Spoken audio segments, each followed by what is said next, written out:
Hello everyone, welcome back to logical civilian. આપણે GWSSBના interview ક્વેશ્ચનની series start કરી છે, જેની અંદર પાર્ટ 1, પાર્ટ 2, પાર્ટ 3 અપલોડ કરી ચૂક્યા છીએ. આજે આપણે પાર્ટ 4 અપલોડ કરવા જઈ રહ્યા છીએ, જેની અંદર બહુ જ અગત્યના ક્વેશ્ચન લેવા જઈ રહ્યા છીએ. ઓલરેડી મેં તમારી ગયા વર્ષની પૂછાયેલી ઇન્ટરવ્યૂની ટ્રાન્સક્રિપ્ટ શેર કરી દીધેલી છે, જે ક્લાસ 1 એક્ઝિક્યુટિવ અને ડેપ્યુટી એક્ઝિક્યુટિવ માટેના સ્ટુડન્ટ દ્વારા મળેલી છે. ઓકે, હવે આપણે સ્ટાર્ટ કરીએ આજના ક્વેશ્ચન. એના પહેલાં આપણે જોઈ લઈએ કે અત્યાર સુધી આપણે ઘણા બધા ક્વેશ્ચન જોઈ ચૂક્યા છે, જેમ કે પાઇપ ફ્લો, ઓપન ચેનલ ફ્લોનો ડિફરન્સ, હાઇબ્રિડ પાઇપ, સમ PSRની કેપેસિટી, GWSSBના કામો, TPI શું છે. ઓકે, ઓલરેડી જેના જોવાના બાકી છે આ બધા જ ક્વેશ્ચન વિડીયોમાં કવર કર્યા છે, તો એ જોઈ લેજો. એના પછી આપણે ફરીથી બીજો વિડીયો અપલોડ કર્યો હતો, જેની અંદર આપણે ક્વેશ્ચન નંબર 6 થી 10 P100, P80 સર્વિસ રિઝર્વોયરનો રોલ, RWRM, CWRM, વેલ્ડિંગના આધારે પાઇપના ટાઈપ, એક્ટિવેટેડ કાર્બનની વાત પણ કરી ચૂક્યા છીએ. એના પછી ત્રીજા નંબરનો વિડીયો જે લોકોને ખૂબ જ ગમ્યો છે અને દરેક લોકોએ સારો એવો સપોર્ટ, સારી એવી કોમેન્ટ પણ કરી છે. ઓવરહેડ વોટર ટેન્કમાં કઈ કઈ પાઇપ આવે, WTP ડ્રો કર્યો હતો આપણે, difference between shallow and deep well, એના વિશે પણ લોકોની સારી કોમેન્ટ આવેલી હતી. આના અંદર જે આપણે ડીપ વેલ, સેલો વેલ, ડીપ વેલની ચર્ચા કરી, એની અંદર આપણે ટેલિગ્રામની અંદર આપણે જે બાકી રહેતા બોરવેલ અને ટ્યુબવેલનો ડિફરન્સ પણ મેં એની અંદર ટેલિગ્રામમાં એઝ અ મેસેજ નાખી દીધો છે. જો પાછળથી ટાઈમ મળશે તો આપણે ટ્યુબવેલ પણ આવી રીતે ડિટેલમાં ચર્ચા કરી લઈશું. PVC પાઇપની ઇન્ફોર્મેશન આપણે લીધી હતી, ફેરોલ પોઈન્ટ એટલે શું એ પણ લીધું હતું, વિથ ફોટોગ્રાફ્સ આપણે બધી સ્ટડી કરેલી છે. એટલા માટે આ રિપીટ કર્યું કારણ કે મારે એક ઇન્ફોર્મેશન આપવાની રહી જતી હતી, એ હું તમને અત્યારે આપી દઉં કે અહીંયા આપણે બધે ક્લાસની પાઇપ લખી એક એડ કરી દેજો કે જો પાઇપની અંદર UPVC પાઇપ હશે અને એની અંદર પિંક કલરથી નોટેશન આપેલા હશે, તો એનો મતલબ શું? ગર્લ્સની ફેવરેટ? ના, એવું નહીં. એ પ્લમ્બિંગ માટે યુઝ થતી હશે. ઓકે, પ્લમ્બિંગ માટે યુઝ થાય. કયા કલરનો કલર કોડ? પિંક કલરનો આપ્યો હશે તો પ્લમ્બિંગ માટે યુઝ થાય. હવે જોઈએ આપણે આજના ક્વેશ્ચન, કયા ક્વેશ્ચન ડિસ્કસ કરવાના છે એની પહેલાં ચર્ચા કરીએ. તો આપણે અત્યારે હાઇલાઇટર લઈ લઈએ યલો કલરનું. તો કે FTK શું છે, PAC શું છે, ESRની હાઇટને કયા ફેક્ટર કન્સિડર કરીને કેલ્ક્યુલેટ કરવામાં આવે છે. મોસ્ટ ઇમ્પોર્ટન્ટ ક્વેશ્ચન, HGLR શું છે, GWSSB દ્વારા બનાવવામાં આવતું એક સ્ટ્રક્ચર છે. આ પણ ક્લોરીન ટોનર ઉપર કઈ માહિતી આપવામાં આવે છે એના વિશે ચર્ચા કરશું. પછી અલગ વોટર રિલેટેડ ડેફિનેશન છે, raw water, clear water, pure water, potable water, palatable water, wholesome water, polluted water, contaminated water, mineral water, grey water, black water, blue water, virtual water અને સાથે ગ્રીન વોટરની પણ આપણે ચર્ચા કરશું. What is water footprint, water ફૂટપ્રિન્ટની પણ ચર્ચા કરશું. What is non renewable water શું છે, બહુ જ ઇમ્પોર્ટન્ટ ક્વેશ્ચન અને અત્યારે ડિપાર્ટમેન્ટ જે છે એ આવા કામ ઉપર વધારે ફોકસ કરી રહી છે. વોટર પ્રોબ્લેમ્સ ઇન પંજાબથી આપણે સમજવાના છીએ કે કયા વોટર રિલેટેડ પ્રોબ્લેમ્સ જે છે નવા જનરેટ થાય છે, અને એક બેઝિક ડેફિનેશન જે દરેક સ્ટુડન્ટને ખબર હોવી જોઈએ, એન્વાયરમેન્ટલ સાયન્સ, એન્વાયરમેન્ટલ એન્જિનિયરિંગ અને એન્વાયરમેન્ટલ સ્ટડી એટલે શું. વિડીયો સ્ટાર્ટ કરતાં પહેલાં જો ચેનલ પર નવા હોય તો ચેનલને સબસ્ક્રાઈબ કરી દેજો, વિડીયોને લાઇક પણ કરી દેજો. ઓકે, તો આપણે વિડીયો સ્ટાર્ટ કરીએ. સૌથી પહેલો ક્વેશ્ચન મારો, what is FTK? Question number 16, what is FTK? તો અહીંયા આપણે સ્ટાર્ટ કરીએ. ક્વેશ્ચન નંબર 16, FTK શું છે? તો FTKનો મિનિંગ થાય છે field water testing kit. Field water testing kit. Video તમારા મિત્રો સુધી શેર કરી દો, અને જે લોકો લાઈવ નથી એમને પણ લાઈવ બોલાવી લો, કારણ કે આ વિડીયો આપણે વધારે ટાઈમ યુટ્યુબ પર અવેલેબલ નથી રાખવાના, રિમૂવ કરી દેવાના છે, કારણ કે એક્ટિવ સ્ટુડન્ટની બહુ કમી છે એટલા માટે. Field water testing kit. Okay, તો શું છે આ ફિલ્ડ વોટર ટેસ્ટિંગ કિટ, શું એનો પર્પસ છે એના વિશે આપણે ડિસ્કસ કરીએ. તો ફિલ્ડ વોટર ટેસ્ટિંગ કિટ એ વન ટાઈપ બેગ છે, અને એ બેગની અંદર આપણે અલગ ટેસ્ટ માટેના આપણે એપાર્ટસ, એના રિએજન્ટ રાખીએ છીએ અને કિટ બનાવીએ છીએ. તો એને શું કહેવામાં આવે છે? FTK, એટલે કે ફિલ્ડ વોટર ટેસ્ટિંગ કિટ કહેવામાં આવે છે, જે શેનો યુઝ થાય છે? મલ્ટી પેરામીટર ટેસ્ટ કરવા માટે યુઝ થાય છે. તો આ કેવી કિટ છે? પહેલાં તો મલ્ટી પેરામીટર ટેસ્ટિંગ કિટ છે. મલ્ટી પેરામીટર ટેસ્ટિંગ કિટ છે. ઓકે, જેની અંદર કયા ટેસ્ટ પોસિબલ છે? તો તમે પીએચ મેઝર કરી શકો છો. ક્લોરાઇડ કન્ટેન્ટ, ક્લોરાઇડ મેઝર કરી શકો છો. ટોટલ હાર્ડનેસ મેઝર કરી શકીએ છીએ આપણે. રેસિડ્યુઅલ ક્લોરિન મેઝર કરી શકાય છે.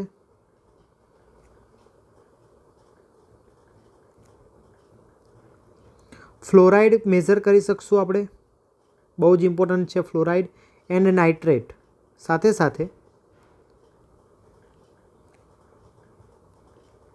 ટર્બિડિટી પણ મેઝર કરી શકીએ છીએ. તો આ 7 જેટલા ટેસ્ટ છે જે આપણે એફટીકેની મદદથી મેઝર કરી શકીએ છીએ.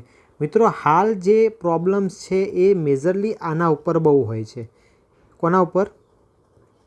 ફ્લોરાઇડ એન્ડ નાઇટ્રેટ ઉપર. તો આનો તમારે અભ્યાસ ડિટેલમાં કરવાનો છે. ગમે ત્યારે આપણે તો ચર્ચા કરશું જ, પણ ઇન ડિટેલ તમને ફ્લોરાઇડ અને નાઇટ્રેટ વિશે ખબર હોવી જોઈએ. આપણો ફ્યુચરમાં જે લેક્ચર આવશે એના પર એક આવશે જ 100%. બટ ત્યાં સુધી તમારે પણ આના વિશે માહિતી રાખવાની છે. તો ફિલ્ડ ટેસ્ટિંગ કિટ છે એનાથી pH, chloride, total hardness, residual chlorine, fluoride, nitrate અને turbidity on the field, most important word, on the field any time તમે આ ટેસ્ટ કરી શકો છો. ઓકે, હવે શું ફાયદો થાય છે આનો? તો જનરલી આપણે શું કરીએ છીએ, આપણે વોટરને મોકલીએ છીએ ક્યાં આગળ? તો એક સોર્સ હશે આપણો, સોર્સથી પાણી જાય છે WTP અને WTPથી પાણી જાય છે હાઉસ હોલ્ડ સુધી. હાઉસ હોલ્ડ સુધી પાણી પહોંચી ગયું, WTPમાં આપણે ટ્રીટમેન્ટ આપી. બટ અહીંયા પહોંચતા એ ટ્રીટેડ વોટરની જે પણ કન્ટેન્ટ છે એ એઝ ઇટ ઇઝ છે કે નહીં, એના બિહેવિયર, એના કેરેક્ટરિસ્ટિક્સમાં કોઈ ચેન્જ નથી થયો ને, એ ચેક કરવા માટે આપણે એફટીકેનો ઉપયોગ કરીએ છીએ. કે કોઈ પણ તમે વિલેજ પર જાઓ, સપોઝ કે આ WTP છે એનાથી સપોઝ કે 100 વિલેજને આપણે સર્વ કરીએ છીએ, એમાંથી અમુક વિલેજ એવા છે 10 જેટલા કે જે ટેલ એન્ડ ઉપર હશે. તો તમે જે ક્લોરિન નાખ્યો છે કન્ઝ્યુમ તો નથી થઈ ગયો ને? ટેલ એન્ડ પર જતાં અમુક એમાઉન્ટમાં રેસિડ્યુઅલ ક્લોરિન હોવો જોઈએ, એ છે કે નહીં? ક્યાંક પાઇપ લીકેજ છે એના કારણે કોઈ એક્સ્ટ્રા સબસ્ટન્સ એડ તો નથી થયા જેના લીધે પાણીની ક્વોલિટી બગડી ગઈ હોય? તો એવા બધા પર્પઝ માટે ફિલ્ડ ટેસ્ટિંગ કિટ પ્રોવાઈડ કરવામાં આવે છે. કોને કોને પ્રોવાઈડ કરવામાં આવે છે? તો ઓફિસર્સને પ્રોવાઈડ કરવામાં આવે. કોના? GWSSB અને WASMOના, વાસ્મોના ઓફિસરને. મેઇન રોલ અહીંયા વાસ્મોનો આવે છે. અને સાથે સાથે GWSSBના જે પણ કેમિસ્ટ હશે એમને પણ આ પ્રોવાઈડ કરવામાં આવે છે. અને આસિસ્ટન્ટ એન્જિનિયરનો પણ એક રોલ છે કે એમને ગમે ત્યારે પાણીનું ટેસ્ટિંગ કરવું પડે કે જે પણ છે ડિઝાયરેબલ ક્વોન્ટિટીમાં છે કે નહીં. તો એના માટે આ એફટીકેનો યુઝ થાય છે. ઓકે, હવે આ એફટીકે છે એની અંદર જે કિટ છે એમાં કોનો સમાવેશ થાય છે? તો ઇન એફટીકે આપણને એક મેન્યુઅલ મળશે, નાની એવી 15 પેજની એકદમ નાની મેન્યુઅલ હોય છે જેની અંદર ટેસ્ટ કઈ રીતે પરફોર્મ કરવા એની માહિતી હોય છે. પછી ટેસ્ટમાં યુઝ થતા ચાર્ટ હોય છે, અમુક રીએજન્ટ હોય છે, સાથે સાથે ઇન્ડિકેટર પણ હશે. ઇન્ડિકેટર, અમુક ઇન્સ્ટ્રુમેન્ટ જેમ કે test tube, small measuring cylinder અને એક સ્પૂન હશે. ઓકે, તો આટલી ઇન્ફોર્મેશન તમારી પાસે એફટીકેની હોવી જોઈએ. ક્વેશ્ચન એટલા માટે આવા લઉં છું, મે બી આઉટ ઓફ કન્ટેન્ટ હશે, તમારે એમ થશે કે આવો પ્રશ્ન પૂછાશે કે નહીં, બટ ડિપાર્ટમેન્ટમાં કામ કરવા જવાનું છે તો તમારે આવા પ્રશ્નો પણ પૂછે છે અને પૂછાયેલા પ્રશ્નોનું જ હું ડિસ્કશન કરું છું. બુકનું પ્રશ્ન તો દરેક લોકો ભણાવશે, કોઈ પણ ભણાવી શકશે, બટ એક્સ્ટ્રા નોલેજ તમારે લેવું હોય તો જેને ડિપાર્ટમેન્ટની વિઝિટ કરી હોય વારંવાર ઇન્ટરવ્યૂ વખતે કે ગમે ત્યારે, એ ઇમ્પોર્ટન્ટ રહેશે. અને તમે ત્યાં જશો તો તમને આવા વર્ડ મળશે ને ઇન્ટરવ્યૂની અંદર જે પેનલ મેમ્બર બેસશે એ આવા જ ક્વેશ્ચનની અંદર ઇન્ટરેસ્ટ રાખશે. જો તમે આવો એક ક્વેશ્ચનનો આન્સર આપી દીધો, ઇટ મીન્સ કે તમે યુનિક કેન્ડિડેટ છો. ઓકે, તો આ તો પહેલો ક્વેશ્ચન કે વોટ ઇઝ એફટીકે. હવે મારો બીજો ક્વેશ્ચન છે, વોટ ઇઝ પીએસસી. પીએસસી શું છે? તો ચલો ડિસ્કસ કરીએ એના વિશે. તો પીએસસીનું પહેલાં આપણે ફૂલ ફોર્મ લખી દઈએ.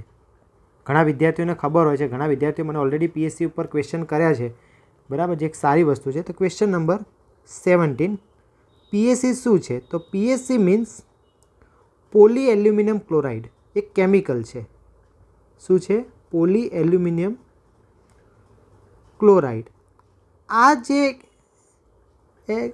આ જે કેમિકલ છે એ કેમિકલ બેઝિક એલ્યુમિનિયમ સોલ્ટ છે. શું છે? બેઝિક એલ્યુમિનિયમ સોલ્ટ છે, જે શેના તરીકે યુઝ થાય છે? એઝ અ કોઓગ્યુલેન્ટ યુઝ થાય છે. તમને આવો પ્રશ્ન પૂછવામાં આવે કે પીએસસી શું છે, તો તમારે શું જવાબ આપવાનો કે સર પીએસસીનો મતલબ થાય પોલી એલ્યુમિનિયમ ક્લોરાઇડ. એ એક એવું કેમિકલ છે જે પોતે બેઝિક એલ્યુમિનિયમ સોલ્ટ છે અને એનો વોટર ટ્રીટમેન્ટની અંદર કોઓગ્યુલેન્ટ તરીકે યુઝ થાય છે. હવે કોઓગ્યુલેશન શું છે એ તમને મારે કહેવાની જરૂર નથી, તમે તૈયારી કરો છો, મારા કરતાં પણ વધારે જાણકારી રાખો છો. ઓકે, તો આ એક કોઓગ્યુલેન્ટ છે, બરાબર.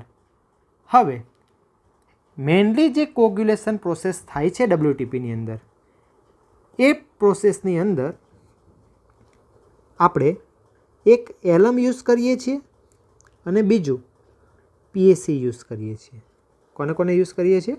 એલમ અને પીએસસી. તો પહેલાં આપણે થોડું ઘણું એનું કમ્પેરિઝન જોઈએ, પીએસસી વર્સેસ એલમ. ચલો, એલમનો એક સૌથી મોટો ડીમેરિટ એવો છે કે એલમને જો તમારે યુઝ કરવું હોય તો પાણીની અંદર આલ્કેનિટી પ્રેઝન્ટ હોવી જોઈએ. એ પ્રેઝન્ટ નથી તો તમારે એને બાય ડિફોલ્ટ બહારથી પણ એડ કરવી પડશે. Via soda as or lime. It means કે તમારે સોડા એસ અથવા તો લાઇમ નાખીને આલ્કેનિટી એડ કરવી પડશે. ઓકે, તો જ એ વર્ક કરશે. તો પીએસસીની અંદર મેઇન આ પ્રોબ્લેમ દૂર થઈ જાય છે. ઓકે, મેઇન પોઈન્ટ કે પીએસસીની અંદર હાઈ ચાર્જ ડેન્સિટી છે. High charge density. Okay, it means કે એ વેલ ચાર્જડ છે. ઓકે, હવે વોટરની અંદર જે પણ ચાર્જ હશે, બધા આયન્સ હશે, એને પોતાનો એક ચાર્જ હશે, નેગેટિવ પોઝિટિવ એવી રીતે. હાઈ ચાર્જ ડેન્સિટી છે એટલે કે એ જલ્દી ફ્લોક જનરેટ કરશે. શું કરશે? સ્પીડી ફ્લોક જનરેટ કરશે. સ્પીડી ફ્લોક જનરેશન કરે છે. કોના કારણે? હાયર ચાર્જ ડેન્સિટીના કારણે. અને એના લીધે શું થાય છે? આની ઇફેક્ટિવનેસ જે છે એ વધી જાય છે. કોના કમ્પેરમાં? ઇફેક્ટિવનેસ વધી જાય છે. કોના કમ્પેરમાં? એલમના કમ્પેરમાં. ઓકે, એટલે સેમ ડોઝ જો તમે પીએસસીનો નાખશો અને સેમ ડોઝ તમે એલમનો નાખશો તો કોણ સારું કોગ્યુલેશન કરી આપશે? પીએસસી, એટલે પોલી એલ્યુમિનિયમ ક્લોરાઇડ. ઓકે, હવે આપણે જે ટ્રીટમેન્ટ પ્લાન છે એની અંદર મોસ્ટ વાઇડલી એલમ યુઝ થતો હોય છે, પરંતુ દરેક વખતે ટર્બિડિટીની એમાઉન્ટ સેમ નહીં આવે. સપોઝ કે મારી પાસે જે સોર્સ છે એ એનએમસી છે, નર્મદા મેઇન કેનાલ. ઓકે, આપણે ગઈકાલે એક ટ્રાન્સક્રિપ્ટ સેન્ડ કરી છે, એમાં એનએમસી રિલેટેડ પણ બહુ ક્વેશ્ચન છે. ઓકે, તો એની ડિટેલ પણ તમારે વાંચી રાખવી જોઈએ. ઇટ મીન્સ કે આ મારો જે સોર્સ છે, કેવો સોર્સ છે? સરફેસ સોર્સ છે. એનએમસીમાં પાણી ક્યાંથી આવે? ડેમમાંથી પાણી આવે. નોર્મલ ડેમાં ડેમમાંથી જ્યારે પાણી આવતું હોય છે ત્યારે ટર્બિડિટી કેવી હોય છે? કંટ્રોલ્ડ હોય છે. ઓકે, તો એને તમે નોર્મલ એલમ ડોઝિંગ આપી દેશો તો પણ ચાલશે, પરંતુ કન્ડિશન વિચારો કે મોન્સૂન છે, એ વખતે શું થશે? ડેમમાં નવું પાણી આવશે એમની અપસ્ટ્રીમમાંથી. જ્યારે નવું પાણી આવે એટલે એની અંદર સસ્પેન્ડેડ સોલિડ્સ વધી જાય એટલે ટર્બિડિટી શું થશે? વધશે કે ઘટશે? ટર્બિડિટી વધશે. અને જ્યારે ટર્બિડિટી વધશે એ જ પાણી ડેમમાં આવેલું ક્યાં આવશે? એનએમસીમાં આવશે. અને એ જ વોટર આપણા WTPમાં આવશે. એનું મારે ટ્રીટમેન્ટ કરવાનું છે. તો સૌથી પહેલાં મારે કોગ્યુલેન્ટ એડ કરવો પડશે. તો એ વખતે એલમ ઓછો યુઝ થશે અથવા ઓછી ઇફેક્ટિવનેસ આપશે. અને એ વખતે સારામાં સારો ઓપ્શન કયો રહેશે? પીએસસી. એટલે એક ઇન્ટરવ્યૂ ક્વેશ્ચન એવો પણ પૂછવામાં આવ્યો હતો, ઇવન મારા જ એક સ્ટુડન્ટને પૂછવામાં આવ્યો હતો કે કેમ આપણે ચોમાસામાં એઝ અ કોગ્યુલન્ટ પીએસસીનો ઉપયોગ કરીએ છીએ. તો આખો એ કોન્સેપ્ટ એટલા માટે ચર્ચા કરવામાં આવ્યો. તો અહીંયા લખી દઈએ good for monsoon.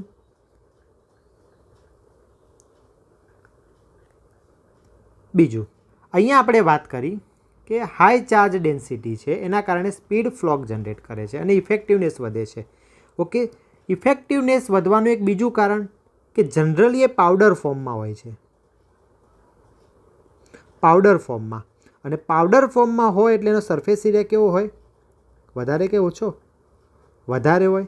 It means surface area વધારે હોવાને કારણે એ વાઇડલી વર્ક કરે છે વોટરની અંદર, તરત જ સ્પ્રેડ થઈ જશે. ઓકે, અને એ તરત જ એનું કામ ચાલુ કરવાનું સ્ટાર્ટ કરી દે છે.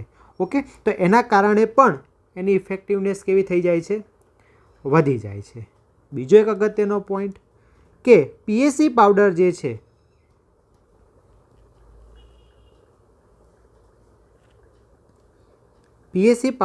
છે એ લો સ્લજ જનરેટ કરે છે. હું સામે લખતો નથી, બટ તમારે સમજી જ જવાનું કે શું હશે એનો અપોઝિટ. લો સ્લજ જનરેટ કરે છે, તો એ પણ એક એનો એડવાન્ટેજ થઈ જશે. ઓકે, હવે માઇનસ પોઈન્ટ પણ હોય, કોઈ પણ કેમિકલ છે તો હું એને આ સાઈડ જ લખું છું, પણ રેડ અક્ષરથી લખું એટલે તમને ધ્યાન આવે. ઓકે, તો પીએસસીનો માઇનસ પોઈન્ટ શું છે? તો પીએસસી એક બેઝિક એલ્યુમિનિયમ સોલ્ટ છે. ઓકે, એના પહેલાં એક વસ્તુ રહી ગયું કે એલમ જે છે એ પીએચ ચેન્જ કરી નાખે છે વોટરની. એલમ પીએચને ચેન્જ કરી નાખે છે. તો અહીંયા પીએસસી જે છે એ પીએચ ચેન્જ કરતું નથી. કેમ એવું થાય છે? તો એલમ જે છે એ વોટરની અંદર ટ્રીટમેન્ટ વખતે એસિડિટી એડ કરે છે. ઓકે, તો એ એસિડિક બનાવે છે એટલે એની પીએચ જે છે ચેન્જ થઈ જાય છે. જ્યારે પીએસસી જે છે એવું થવા દેતું નથી. ઓકે, હવે પીએસસીના ડીમેરિટ જોઈએ. તો પીએસસી જે છે એક એલ્યુમિનિયમ સોલ્ટ છે, એટલે જો એના ડોઝ ઉપર આપણે કંટ્રોલ ના કરીએ તો એ રેસિડ્યુઅલ એલ્યુમિનિયમ પ્રોવાઈડ કરે છે. શું કરે છે? રેસિડ્યુઅલ એલ્યુમિનિયમ પ્રોવાઈડ કરે છે, જે હાર્મફુલ છે કોને? હ્યુમન બોડીને. કોને હાર્મફુલ છે? હ્યુમન બોડીને. બીજી વસ્તુ, એલમ જે છે એ આપણને અમુક ડિઝોલ્વડ પેરામીટર્સ જે છે એ રિમૂવ કરી આપે છે, પણ આ જે છે એ ડિઝોલ્વડ પેરામીટર રિમૂવ કરવા માટે સક્ષમ નથી. અને મેઇન વસ્તુ કે આનો યુઝ બહુ કેરફુલી કરવું પડે છે, એટલે કે એનું જે હેન્ડલિંગ છે એ કેરફુલી કરવું પડે છે. બીજી એક્સ્ટ્રા અમુક ઇન્ફોર્મેશન છે તો એને આપણે જોઈએ. એક આ ફોટો છે પીએસસી બેગનો, બરાબર, એક મિત્ર જે છે એના જોડે મંગાવેલો છે. પીએસસી બેગનો ફોટો છે. વિડીયો ક્વોલિટી સુધારી દેજો થોડી તમારી, જો ક્લીન ના દેખાય તો. ઓકે,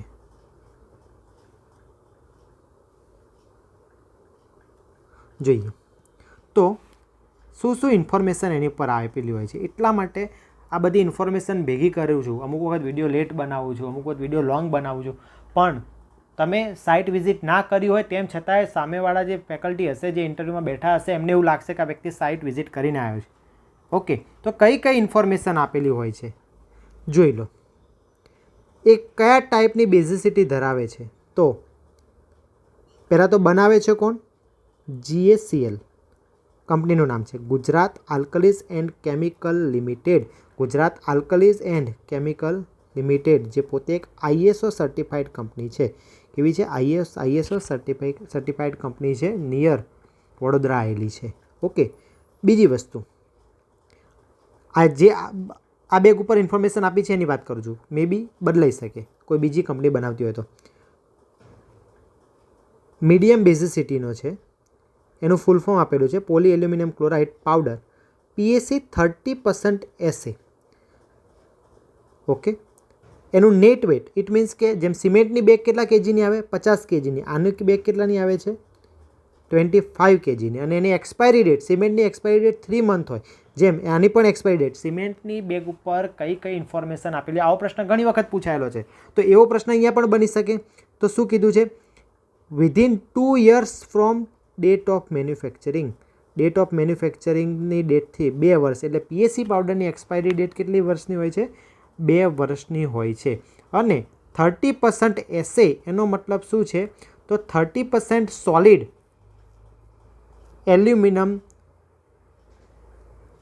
સોલ્ટમાંથી આ પાવડર બનાવેલો છે. ઓકે, હવે નેક્સ્ટ ક્વેશ્ચન, પીએસસી. આટલી માહિતી પીએસસી માટે ઇનફ છે અને મોર દેન ઇનફ છે. Next question, height of ESR હું કઈ રીતે ડિસાઇડ કરીશ? ઓકે, જનરલી કોઈ પણ એમ કહેતું હોય કે હાઇટ ઓફ ESR, એટલે તમે એક જ રીતે જવાબ આપશો કે શેના પર ડિપેન્ડ કરશે? હાઇટ ઓફ ESR તો પ્રેશર ઉપર ડિપેન્ડ કરશે. ઓકે, બટ આન્સર આપવો છે તો પરફેક્ટ આન્સર આપો. ઓકે, તમે અધૂરું નોલેજ બતાવો છો એ ખોટી વસ્તુ છે. તો મારે ESRની હાઇટ નક્કી કરવી છે તો હું કઈ રીતે નક્કી કરીશ? તો એના અલગ અલગ ફેક્ટર જે છે એ ઇફેક્ટ કરતા હોય છે. જેમ કે ESRની હાઇટ માટે ક્વેશ્ચન નંબર 16-17, ક્વેશ્ચન નંબર 18, ESRની હાઇટ. ઓકે,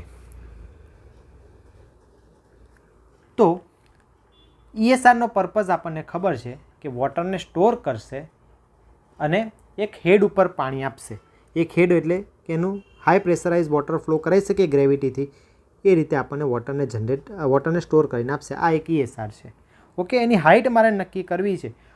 તો મારો જે સર્વિસ એરિયા છે, એક RWSS વિચારીએ, રિજનલ વોટર સપ્લાય સ્કીમ, અથવા એક ગ્રુપ વિચારીએ, એક ગ્રુપ જ વર્ડ યુઝ કરવો સારો, એક ગ્રુપ વિચારીએ કે જેને આ ESR સર્વ કરવાની છે.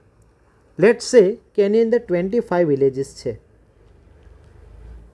અને આપણે એનો પ્લાન લઈએ. થોડો રાઉન્ડ બનાવવો પડશે, પણ રાઉન્ડ છે એવું સમજી લો.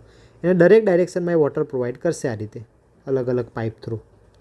ઓકે, હવે આ ડાયરેક્શનની અંદર સપોઝ કે 10 વિલેજ છે, ટોટલ 25માંથી 10 વિલેજ છે. તો ટોટલ 10th નંબરનું એટલે કે ટેઇલ એન્ડ વિલેજ વિશે મારે વિચારવું પડે. સૌથી પહેલો મારો જે ESRની હાઇટ નક્કી કરવી હોય તો મારું ટેઇલ એન્ડ વિલેજ કેટલું દૂર છે. હવે તમે આન્સર જો આપો કે છેલ્લા ઘર સુધી અથવા કે છેલ્લા પર્સન સુધી, અમુક સ્ટુડન્ટ એવી રીતે પણ આન્સર આપતા હોય કે છેલ્લા ઘરવાળાને પણ પ્રેશર મળવું જોઈએ, તો એ તમે કોઈક એક વિલેજની ESR માટે ઇન્ફોર્મેશન આપો છો એવું થાય.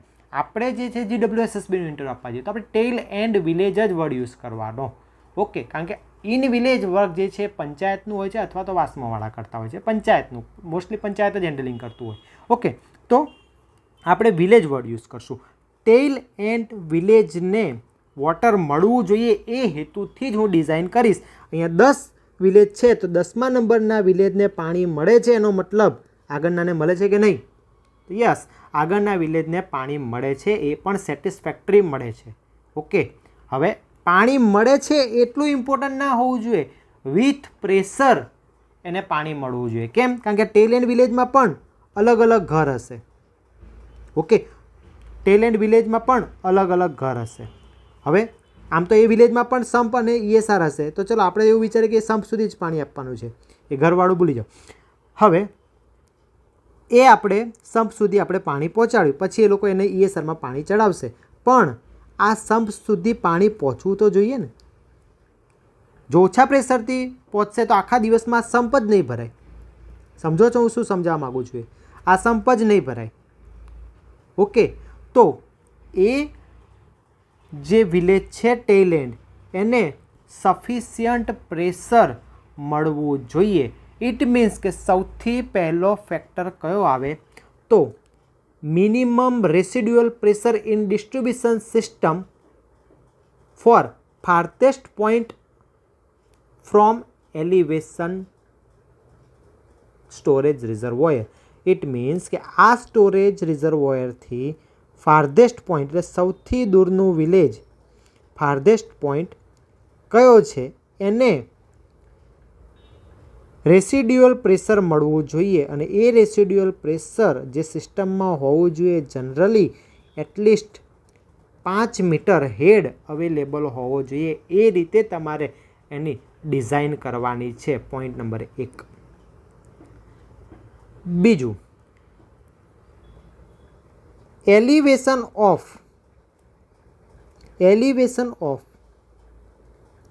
farthest point એટલે સમજી ગયા ને, tail end village. Elevation of tail end village and main વસ્તુ, એકલું એલિવેશનથી કામ નહીં લાગે, ડિસ્ટન્સ ફ્રોમ ESR. એ ESRથી ડિસ્ટન્સ કેટલું છે અને એ જે ટેલ એન્ડ વિલેજ છે એનું એલિવેશન કેટલું છે. ઓકે, સપોઝ કે મારું ટેલ એન્ડ વિલેજ છે, 2 ટેલ એન્ડ વિલેજ આપણે વિચારીએ. એકનું એલિવેશન 20 મીટર છે અને એકનું એલિવેશન 15 મીટર છે. તો કયા કેસમાં વધારે હાઇટવાળું ESR બનાવવું પડે? સ્વાભાવિક છે કે અહીંયા, કારણ કે આપણે અહીંયા સુધી પાણી પહોંચાડવાનું છે, આટલા લેવલ સુધી, આટલા લેવલના વિલેજ સુધી. ઓકે, અહીંયા હશે તો વધારે ગ્રેવિટીનો ઓપ્શન મળશે. ઓકે, તો એ વખતે ઇઝીલી પાણી પહોંચી જશે. ઓકે, તો આ એક પોઈન્ટ થઈ ગયો. બીજું,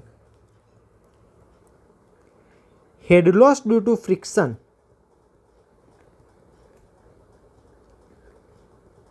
વોટર જશે પાઇપમાં, ડિસ્ટ્રીબ્યુશન સિસ્ટમમાંથી વિલેજ સુધી પહોંચશે. એ વખતે એને ફ્રિક્શન ફેસ કરવું પડશે. એના કારણે પણ શું થશે?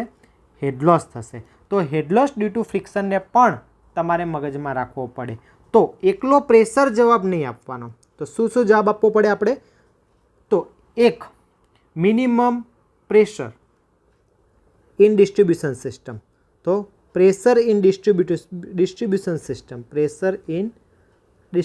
સિસ્ટમ હું એક્સપ્લેન કરીને તમને આન્સર લખી આપું છું છેલ્લે, એટલે તમારે આન્સર કઈ રીતે આપો એ પણ ખબર પડે. બીજી વસ્તુ, elevation and distance from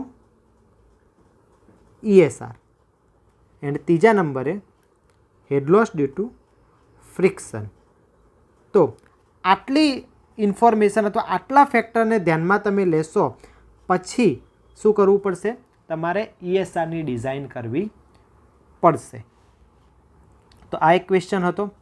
next question, જે બહુ બધા ક્વેશ્ચન થઈ ગયા, વિડીયો અડધો કલાકનો થઈ ગયો છે. જોઈએ એવું હશે તો અડધા નેક્સ્ટ વિડીયોમાં કવર કરશું. નેક્સ્ટ, HGLR શું છે? આપણે લાસ્ટ એક ક્વેશ્ચન આપણે ડિસ્કસ કર્યો હતો. એની અંદર એક ક્વેશ્ચન એવો હતો કે GWSSB ડિપાર્ટમેન્ટ કયા સ્ટ્રક્ચર બનાવે છે. તો એની અંદર અલગ અલગ સ્ટ્રક્ચરની આપણે ડિસ્કશન કર્યું હતું, જેની અંદર એક સ્ટ્રક્ચરનું નામ આપણે વાત કરી હતી કે HGLR, અને એ વખતે પણ મેં તમને કીધું હતું કે HGLR વિશે આપણે ડિટેલ ડિસ્કશન કરશું. ઓકે, તો આ HGLR શું છે? તો સૌથી પહેલાં HGLRનું આપણે એક ફૂલ ફોર્મ લખી દઈએ. H મતલબ high level ground level reservoir.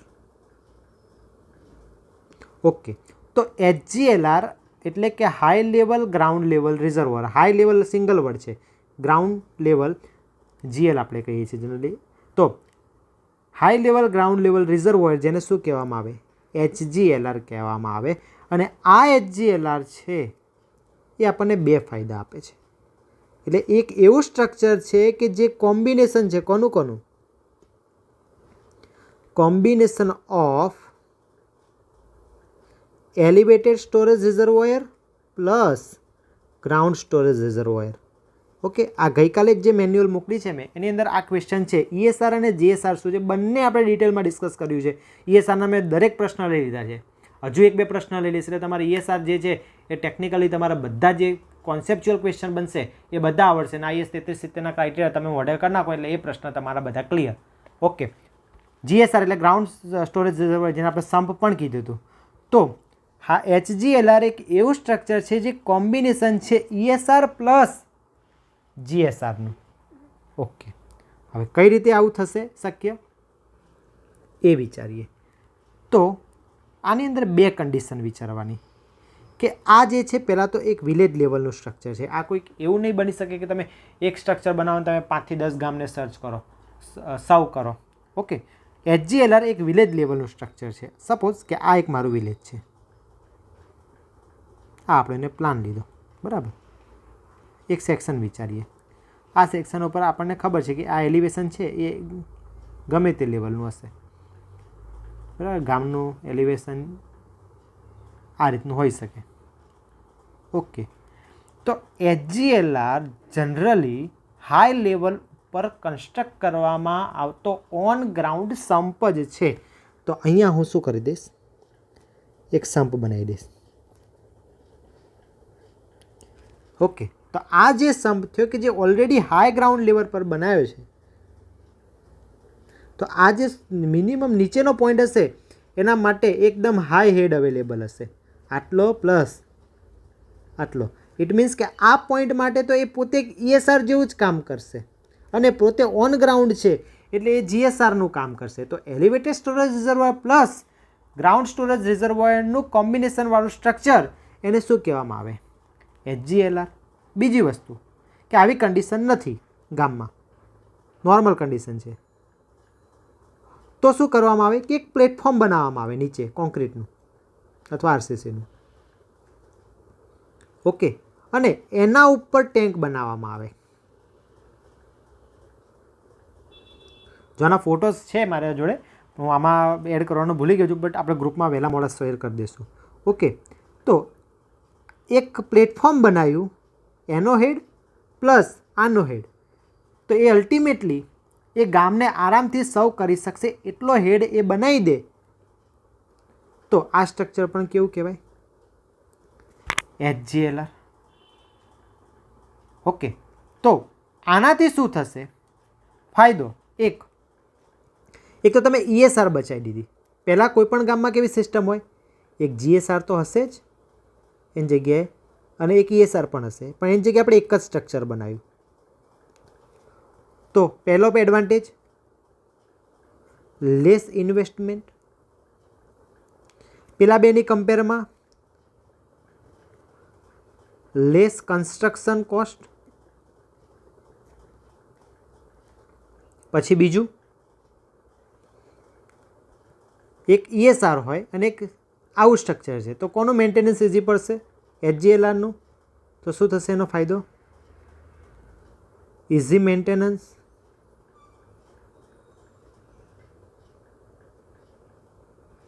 Okay, અને જે તે ટાઈમે મેન્ટેનન્સ કરવું હશે, ફરીથી મેન્ટેનન્સ ઇટ મીન્સ કે રિપેરિંગ, તો એ વખતે રિપેરિંગ કોસ્ટ પણ કેવી આવશે, લો રિપેરિંગ કોસ્ટ. તો આ જે છે એ HGLR સ્ટ્રક્ચર છે. આઈ હોપ કે તમને હું જે સમજાવું છું એ કમ્પ્લીટ સમજી શકો છો. જો કમ્પ્લીટ સમજી શકતા હોય તો લાઈવ લેક્ચર જોતા હોય એ લોકો તો યસ લખજો જ, અને જે લોકો વિડીયો જોવે છે એ કોમેન્ટ કરજો પાછળથી જોવે છે. પણ બને ત્યાં સુધી લોકો લાઈવ જોવે એ રીતનું જ પ્રેફરન્સ રાખો, કારણ કે આપણે બધા પ્રેક્ટિકલ ક્વેશ્ચન જે તમને કોઈ નહીં શીખવાડે એવા આપણે અહીંયા ડિસ્કસ કરીએ છીએ. નેક્સ્ટ, ક્લોરિન ટર્નરની માહિતી આપો. હવે આપણને બધાને ખબર છે કે આપણે વોટરને એટ ધી એન્ડ આપણે ડિસઇન્ફેક્શન કરવું પડે, અને એ ડિસઇન્ફેક્ટન્ટ તરીકે આપણે કોનો ઉપયોગ કરીએ છીએ, ક્લોરિનનો ઉપયોગ કરીએ છીએ. ઓકે, તો એ ક્લોરિન ટર્નર ઉપર કઈ કઈ ઇન્ફોર્મેશન હોય છે એના વિશે થોડી ચર્ચા કરીએ આપણે.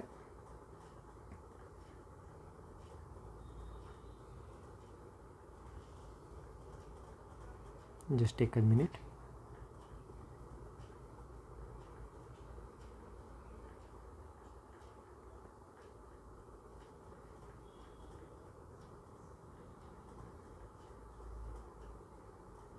ઓકે, થોડું એવું તો કલર બદલી કાઢીએ આપણે.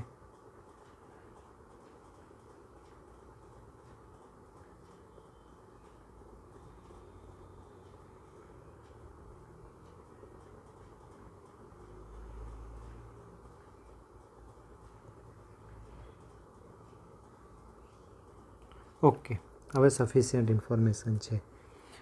તો સૌથી પહેલાં જે પણ ક્લોરિન ટેન્ક હોય છે એનું એક ગ્રોસ વેટ આપેલું હશે, જોઈ લો અહીંયા એક ગ્રોસ વેટ આપેલું છે. અહીંયા યલો કલર છે તો બ્લેક લેવો પડશે. એક અહીંયા ગ્રોસ વેટ આપેલું છે. પછી ટનરનું વેટ આપ્યું જેને ટેર વેટ તરીકે ઓળખવામાં આવે, અને એક નેટ વેટ આપેલું છે. ચલો ગ્રોસ વેટ કેટલું છે આપણા કેસમાં? 1527 માઇનસ ટનરનું વેટ કેટલું છે? 627. એ બંનેનું સબસ્ટ્રેક્શન કરો એટલે તમને શું મળશે? 900 kg. ઓકે, તો જે બોટલ યુઝ થાય છે ક્લોરીનની, એની અંદર ક્લોરીન કેટલા એમાઉન્ટમાં હોય છે? મોસ્ટ ઇમ્પોર્ટન્ટ ક્વેશ્ચન, પૂછાયેલો ક્વેશ્ચન. 900 kg. બીજો ક્વેશ્ચન, ટોટલ વેટ કેટલું હોય છે? તો 1527 kg, ઓલમોસ્ટ 1.5 ટન કરતાં પણ વધારે વજન હોય છે. કોનું? Total weight including what? ગેસનું વેટ પ્લસ એની બોડીનું વેટ. અને ટેર વેટ હોય છે કેટલું હોય છે? 627 વેટ. ઓકે, પછી બીજું અહીંયા આ 1 તારીખે બનેલું છે અને આ 1 તારીખે એ એક્સપાયર થશે. ઇટ મીન્સ કે જુઓ, એ જનરલી ઓલમોસ્ટ 2 યર માટે તમે એનો યુઝ કરી શકો. શું યુઝ કરી શકો? કેટલા યર્સ માટે? 2 યર માટે યુઝ કરી શકો. ઓકે, હવે આ જે 2 યર માટે તમે યુઝ કરી શકો છો એ જ શું છે? ક્લોરીન છે. અને એ કયા ફોર્મમાં હોય છે? તો અહીંયા લખ્યું છે એનહાઇડ્રસ લિક્વિડ ક્લોરીન. એનહાઇડ્રસ લિક્વિડ ક્લોરીન એ એવું ક્લોરીન છે કે જેની અંદર લિક્વિડ તરીકે વોટર છે જ નહીં, અથવા બહુ જ ઓછા પ્રમાણમાં છે એવા લિક્વિડને શું કહેવામાં આવે? એનહાઇડ્રસ લિક્વિડ તરીકે ઓળખવામાં આવે. અને કઈ કંપની બનાવે છે? તો GACL. અગેન આગળ આપણે વાત કરીએ ગુજરાત આલ્કલી, એ જ કંપની એ પણ બનાવે છે. અને અહીંયા જે છે એ ક્લોરીન ટનરનો નંબર આપેલો હોય છે, અને બેચ નંબર અને મોડલ નંબર હોય છે. તો અહીંયા બેચ નંબર જે છે એ પણ 4 અક્ષરનો હશે આવી રીતે, અને એક ડેશ કરીને એનો ટનર નંબર પણ હશે. ઓકે, અને GCનો મતલબ છે ગેસ કેપેસિટી અથવા તો જનરેશન કેપેસિટી. હવે અમુક જે ક્લોરીન ટનર હોય છે જે ઇન્ડસ્ટ્રી માટે યુઝ થતા હોય એની જનરેશન કેપેસિટી હોય કે ભાઈ 1 દિવસમાં આટલો જનરેટ કરી શકશે અથવા 1 દિવસમાં આટલો જશે, એ રીતે આપેલો હોય છે. બટ અહીંયા જે છે એ જસ્ટ એની ગેસ કેપેસિટી આપેલી હોય છે. એ GC મતલબ અહીંયા એને ગેસ કેપેસિટી છે.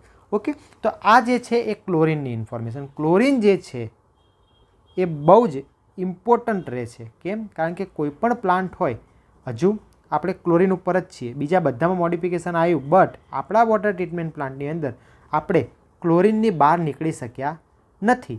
નો ડાઉટ હવે ફ્યુચરની અંદર નવી સિસ્ટમ આવે છે, એડવાન્સમેન્ટ થાય છે. ચેન્નઈ છે, હૈદરાબાદ છે, ત્યાં અમુક જે વોટર ટ્રીટમેન્ટ પ્લાન્ટ છે એમાં UV આવી ગયું છે. બરાબર, પબ્લિક વોટર ટ્રીટમેન્ટ પ્લાન્ટમાં આપણા ઘરમાં આરોમાં તો UV હોય જ છે, પણ હજુ આપણા ગુજરાતની અંદર અમુક કંપનીઓએ એડપ્ટ કર્યું છે, પણ હજુ આપણે ગવર્મેન્ટ માટે યુઝ નથી કર્યું. ઓલરેડી વિડીયો 40 મિનિટ સમથિંગનો થઈ ગયો છે, તો આ ક્વેશ્ચન આપણે પછી રાખીએ. મોસ્ટ ઇમ્પોર્ટન્ટ ક્વેશ્ચન છે એટલે આપણે શાંતિથી કરશું. વોટર ફૂટપ્રિન્ટ પણ પછી રાખીએ. 1-2 ક્વેશ્ચન જોઈ લઈએ. આ પંજાબની અંદર વોટર પ્રોબ્લેમ કેવો છે? પંજાબમાં પણ વોટર પ્રોબ્લેમ છે, બેંગ્લોરમાં પણ છે, દિલ્હીમાં પણ છે. દરેક જગ્યાએ વોટર સ્કેર્સિટી અને વોટર રિલેટેડ પ્રોબ્લેમ જોવા મળે છે. આપણે દરેક 1 by 1 એક વિડીયોમાં આપણે ડિસ્કસ કરશું. અને બેંગ્લોરનો વોટર પ્રોબ્લેમ જે છે તો ન્યૂઝપેપરમાં સતત મહિના સુધી આવ્યો હતો, ખૂબ બદનામી થઈ હતી, કેમ કે એટલી ડેવલપ સિટીમાં પાણી નહોતું. ઓકે, એટલા માટે કહેવામાં આવે જળ એ જ જીવન છે. ઓકે, પાણી બહુ ઇમ્પોર્ટન્ટ છે. એટલે જસ્ટ ખાલી ઇન્ટરવ્યૂની પ્રિપેરેશન રિલેટેડ નહીં, પાણી એઝ એક જાગૃત નાગરિક તરીકે પણ તમારે બચાવવું જોઈએ. ઓકે, પાસ તો બધા થઈ જશો, પણ તમે અને તમારા ફેમિલીના આજુબાજુના લોકોને પણ આ વસ્તુ શીખવાડવી જોઈએ કે બેંગ્લોર જેવી સિટીમાં પણ પાણી ઘટી ગયું, દિલ્હીમાં પણ પાણી ઘટી ગયું, પંજાબ જે નદીઓનો ભંડાર છે, પાણીનો ભંડાર છે, ત્યાં પાણીના ફાંફા છે, પ્રોબ્લેમ્સ છે પાણીની અંદર. શું છે આપણે બહુ ડિટેલમાં ડિસ્કસ કરવાના છીએ, બટ ત્યાં સુધી આપણે આગળ 1-2 ક્વેશ્ચન જોઈ લઈએ. તો કયો ક્વેશ્ચન શૂટ થયો છે ટાઈમ પ્રમાણે? ક્લોરીન ટનર પતી ગયો. વોટર ફૂટપ્રિન્ટ ડિટેલમાં ડિસ્કસ કરવું પડશે, એ પછી કરશું. Okay, non renewable water discuss કરી લઈએ, અને છેલ્લે એન્વાયરમેન્ટલ એન્જિનિયરિંગવાળો પણ એક ક્વેશ્ચન ડિસ્કસ કરી લેશું. ઓકે, તો vote is non renewable water? તમારા દરેક લોકોનો પ્રશ્ન હોય છે, એ પણ અહીંયા ડિસ્કશન થઈ જશે. તો અહીંયા આપણે ડિસ્કસ કરવા જઈ રહ્યા છીએ નોન રિન્યુએબલ વોટર. કન્ટેન્ટ સારી લાગે તો કોમેન્ટ કરજો, ખરાબ લાગે તો કહેજો કે આ બધી અમારે જરૂર નથી. નોન રિન્યુએબલ વોટર કોમેન્ટ કરવાનું ના ભૂલો, લાઇક કરવાનું ના ભૂલો, જેથી મોટિવેશન મળે. નવા વિદ્યાર્થીઓ ઘણા જોડાઈ ગયા છે, બરાબર. લાઈવ આવો તો તમારા જે બી ડાઉટ હશે, તમે જે બી મુદ્દો મૂકો છો કોમેન્ટમાં, એના જ રિલેટેડ હું વિડીયો બનાવું છું. જે વિદ્યાર્થીઓ કોમેન્ટ કરેલ છે એમને ખબર છે કે એ લોકોના પોઈન્ટ આમાં કવર થઈ ગયા છે. નોન રિન્યુએબલ વોટર એટલે તો સૌથી પહેલાં કોન્સેપ્ટ સમજીએ. તો સૌથી પહેલાં આપણે શું કરીએ છીએ, એક સોર્સમાંથી વોટર લઈએ. એ વોટર ક્યાં આવે? WTPમાં આવે. અને એ WTPમાંથી પાણી ક્યાં જશે? કોમ્યુનિટી સુધી જશે, તો હાઉસ હોલ્ડ સુધી જશે, વિલેજ સુધી જશે. આપણે એક વિલેજનું એક્ઝામ્પલ લઈએ અહીંયા. ઓકે, અહીંયાથી પાણી ક્લીન થાય છે અને એ ક્લીન એટલે ટ્રીટેડ વોટર કહીશું આપણે. કેવું વોટર કહીશું? Treated water. અને એ ટ્રીટેડ વોટર હું ક્યાં પહોંચાડું છું? વિલેજ સુધી પહોંચાડું છું. આ ફંડામેન્ટલ દરેક વખતે ક્લિયર હોવું જોઈએ. આટલું દોરી એટલે તરત મગજમાં એ પણ આવી જવું જોઈએ કે સોર્સથી WTP એટલે GWILનું કામ, WTPથી વિલેજ એટલે કોનું કામ? GWSSBનું કામ. ને જે વિલેજની અંદર ઇન્ટર જે છે આંતરિક વ્યવસ્થાનું કામ જે છે વાસ્મોનું અને પંચાયતનું કામ છે. આટલી વસ્તુ મગજમાં આવી જવી જોઈએ. હવે આ નોન રિન્યુએબલ વોટર એટલે એવું વોટર કે જે રિન્યુએબલ એટલે કે પૈસા અથવા આવક જનરેટ કરી શકતું નથી. કેમ જનરેટ કરી શકતું નથી અને એના પ્રોબ્લેમ એને કઈ રીતે આપણે સોલ્વ કરશું, એને માટે શું ટેકનોલોજી છે એ ડિસ્કસ કરીએ. સપોઝ કે અહીંયાથી હું પાણી મોકલું છું, પોઈન્ટ Aથી પોઈન્ટ Bને પાણી મોકલીએ છીએ અને આ જે છે ગવર્નિંગ બોડી છે જે પાણી આપે છે. એટલે કે આ બીને આને પૈસા આપવાના છે પાણીના. કેટલા આપવાના છે, કેટલા લઈએ છીએ, GWSSB શું ચાર્જ કરે છે પાણીનો, એ બધું જ આપણે અહીંયામાં ડિસ્કસ કરી લઈશું. ચલો, આ જે પોર્શન છે બી વિલેજ છે, આ સપોઝ કે આપણી બોડી એટલે કે GWSSB છે એવું સમજી લો. અહીંયા બી પોઈન્ટે એટલે કે બી વિલેજને મારે પાણી આપવાનું છે કેટલું? લેટ્સ સે 50,000 લીટર રોજનું. નાનું ગામ છે એવું સમજી લો. 50,000 લીટર પાણી આપવાનું છે. હવે પાણી હું આપું છું અહીંયાથી અહીંયા. ચલો, પહેલો કેસ, મેં પાણી અહીંયાથી આપ્યું 50,000 લીટર અને અહીંયા 50,000 લીટર પાણી પહોંચી ગયું. It means no loss. But હું અહીંયાથી પાણી આપું છું 50,000 લીટર, અહીંયા પહોંચે છે પાણી 40,000 લીટર. એટલે પહેલાં તો આ ગામવાળા એક્સેપ્ટ જ નહીં કરે. કેમ? પ્રોબ્લેમ્સ જનરેટ થશે. ઇટ મીન્સ કે મારે તો અહીંયાથી પાણી કેટલું આપવું પડશે? 60,000 લીટર. કેમ? કારણ કે અહીંયા લોસ છે મારે કેટલાનો? 10,000 લીટરનો. એ લોસને કવર કરવા માટે મેં શું કર્યું? અહીંયા એને એડ કરી નાખ્યું. એટલે અહીંયાથી હું વોટર અહીંયા આપું છું ત્યારે એ અહીંયા આટલું પહોંચે છે.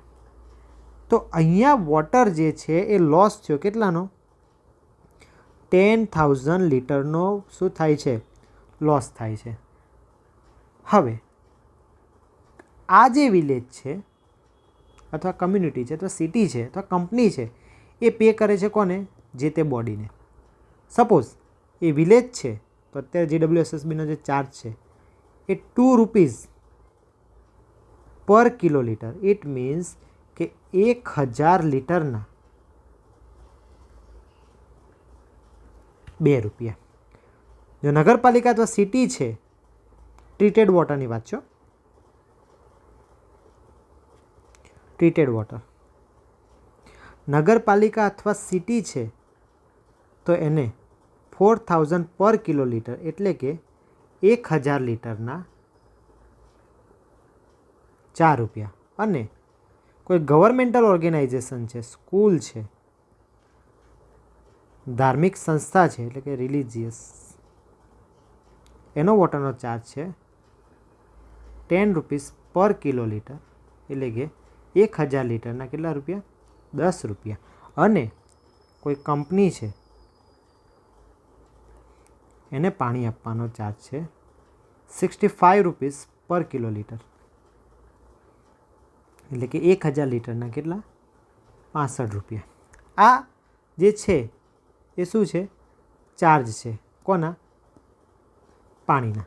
ઓકે, આ એક નોટ કરીને તમારે લખી રાખવાનું છે, ઇમ્પોર્ટન્ટ. બરાબર, આનો પ્રશ્ન બનશે. ઓકે, હવે હું શું કરતો હતો? પાણી આપતો હતો. કેટલું? 50,000 લીટરનું. એટલે 1,000 લીટરના 2 રૂપિયા તો 50,000 લીટરના કેટલા રૂપિયા થશે? 100 રૂપિયા. હવે હું અહીંયા પાણી આપું છું 60,000 લીટર. ઓકે, ઇટ મીન્સ કે હું અહીંયા પાણી આપું છું 120 રૂપિયાનું, બટ મને વિલેજ કેટલું પે કરે છે? 100 રૂપિયા. તો અહીંયા 20 રૂપિયાનું જે પાણી જનરેટ થયું એ જે છે મારો લોસ છે. મને તો 100 રૂપિયા જ મળે છે, આપું છું 120 રૂપિયાનું. તો આટલું જે પાણી છે, આટલા લીટર એટલે કે 10,000 લીટર પાણી જે છે એ મારા માટે નોન રિન્યુએબલ વોટર કહેવાય. ઇનકેસ જો આ સિટી હશે તો એ 80 રૂપીસનું થઈ જશે, કંપની હશે તો હજુ વધી જશે. સમજો છો આ ટોપિકનું ઇમ્પોર્ટન્ટ, અથવા આટલી એક વસ્તુનું. હવે આવું થયું કેમ?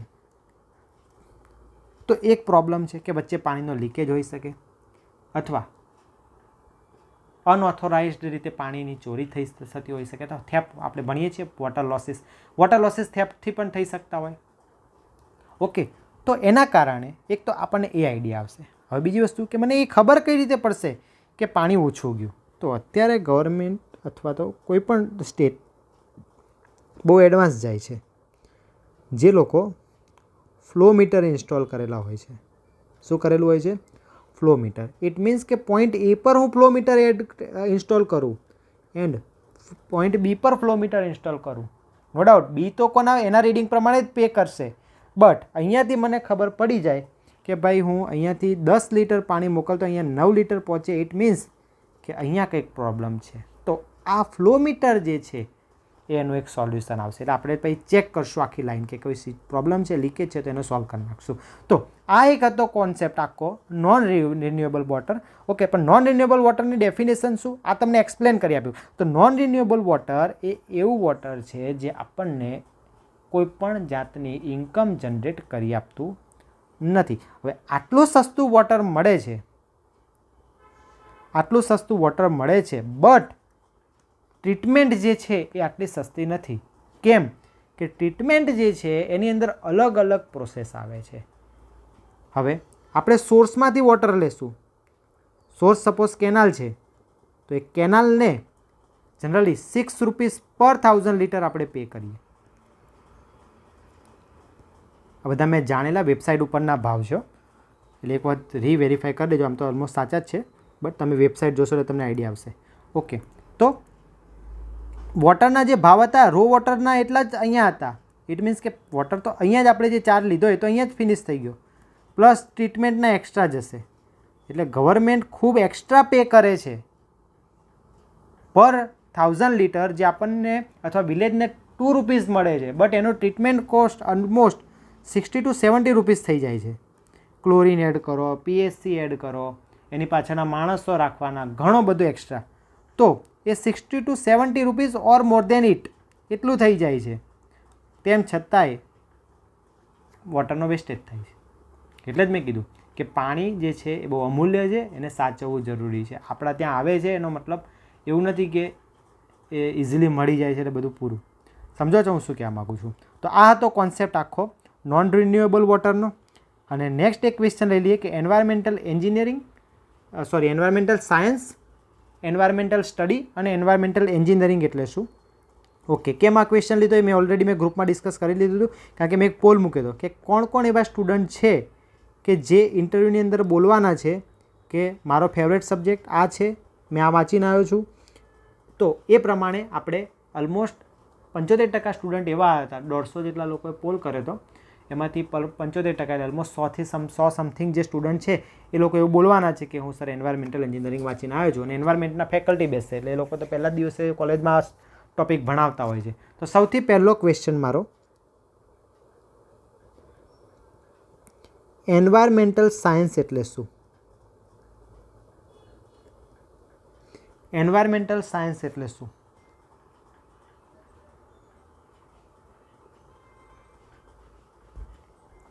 તો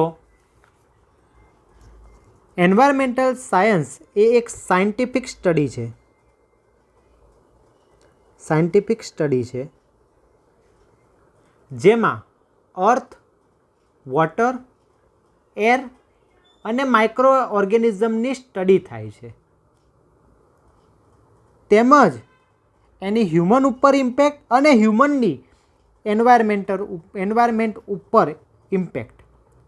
ફરીથી એક વખત, આ એક સાયન્ટિફિક સ્ટડી છે જેમાં અર્થ, વોટર, એર, માઇક્રો ઓર્ગેનિઝમની સ્ટડી થાય છે અને હ્યુમનની એન્વાયરમેન્ટ ઉપર અને એન્વાયરમેન્ટની હ્યુમન પર ઇમ્પેક્ટ શું થશે એની સ્ટડી, એની સાયન્ટિફિક સ્ટડી એટલે શું?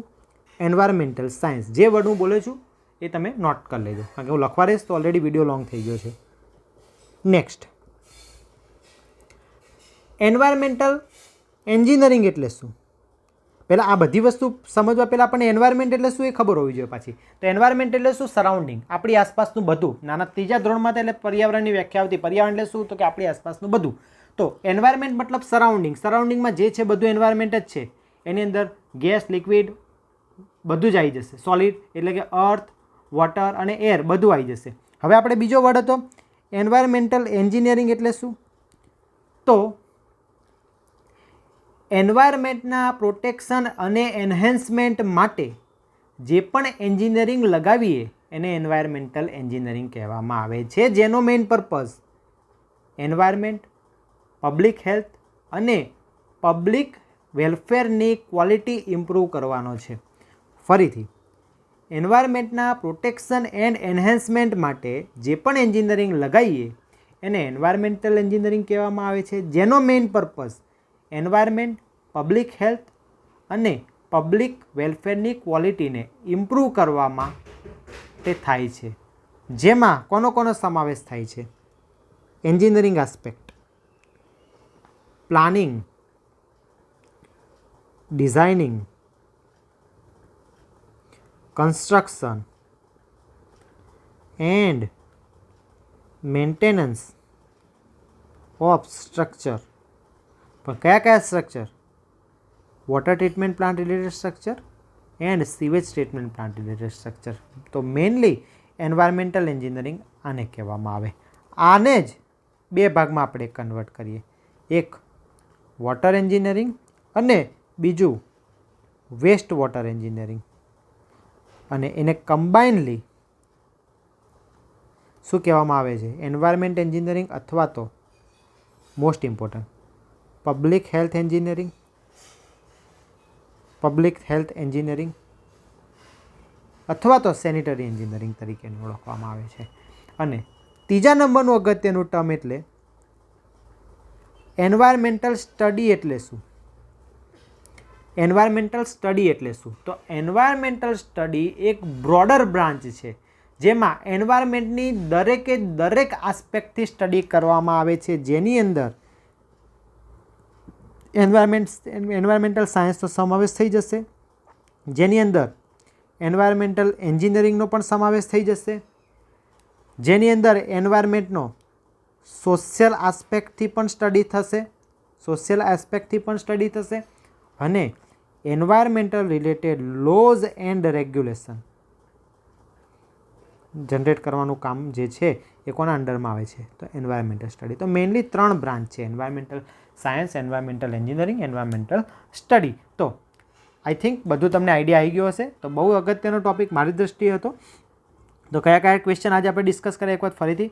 FTK, field water testing kit, PSC, poly aluminium chloride, ESRની હાઇટ પર અસર કરતા ફેક્ટર જોયા, HGLR સ્ટ્રક્ચર વિશે જોયું, ક્લોરિન ટર્નર વિશેની માહિતી જોઈ, પછી આપણે નોન રિન્યુએબલ વોટર અને એન્વાયરમેન્ટલની બેઝિક ડેફિનેશન જોઈ. ઓકે, હવે જે 2 ક્વેશ્ચન આપણે બાકી રાખ્યા છે એ આપણે નેક્સ્ટ વિડીયોમાં કવર કરશું, કારણ કે વિડીયો ઓલરેડી 55 મિનિટ સમથિંગનો થઈ ચૂક્યો છે. કયા બાકી રાખ્યા? તો એક વોટર પ્રોબ્લેમ્સ ઇન પંજાબ અને બીજું વોટર ફૂટપ્રિન્ટ, અને આ બધી ડેફિનેશન 3 ક્વેશ્ચન બાકી રાખ્યા. ઇટ મીન્સ કે આજે આપણે 7 ક્વેશ્ચન ડિસ્કસ કર્યા છે જે ખૂબ જ અગત્યના છે. અને આઈ થિંક તમે એ ક્વેશ્ચન જે છે એ ટોટલી ફિલ્ડમાં વિઝિટ કરતા હોય અથવા ફિલ્ડની અંદર માહિતી મેળવતા એ રીતે મેં એક્સપ્લેન કરવાનો વિથ પિક્ચર ટ્રાય કર્યો છે. જો તમે ચેનલ ઉપર નવા હોય તો ચેનલને સબસ્ક્રાઈબ કરી દેજો. વિડીયો ગમે તો 100% લાઇક અને શેર કરો. દરેક વિદ્યાર્થી જરૂરિયાતવાળો છે, દરેક વ્યક્તિને જોબની જરૂરિયાત હોય છે. ઓકે, કોઈકનું ભલું થશે તો તમને બધાને જ ફાયદો થશે. ફાયદો ઇટ મીન્સ કે કોઈકનું ભલા માટે કંઈ પણ કરશો એનાથી તમને પણ સારું પરિણામ મળશે. સેલ્ફિશ બનવું નહીં. ઓકે, કારણ કે એક વિદ્યાર્થી જોડે મારા કોન્ટેક્ટમાં વાત થઈ હતી તો કે એમને જ મને કીધું કે સર બધા આ રીતે વિચારતા હોય છે કે આ કોઈને શેર નહીં કરવાનું, કે રીઝન આવું. બરાબર, સ્વાભાવિક છે કે દરેક લોકો અમુક લોકોનો એવો નેચર હોય છે, પણ તમારો નેચર એવો નહીં, જેના નસીબમાં જે હશે એ જ મળવાનું છે. ઓકે, ચેનલ પર બન્યા રહેજો, પાણી બચાવતા રહેજો અને તમારા મમ્મી પપ્પાના સપના પૂર્ણ કરવા માટે પૂરેપૂરી કોશિશ કરજો. જય હિન્દ. મળીએ નેક્સ્ટ વિડીયોમાં. વિડીયો ગમે તો કમેન્ટ કરવાનું ભૂલતા નહીં. જે પણ ડાઉટ હોય એ અથવા તો જે ટૉપિક શીખવો હોય એનું પણ કમેન્ટ કરવાનું ભૂલતા નહીં. જય હિન્દ. All the best.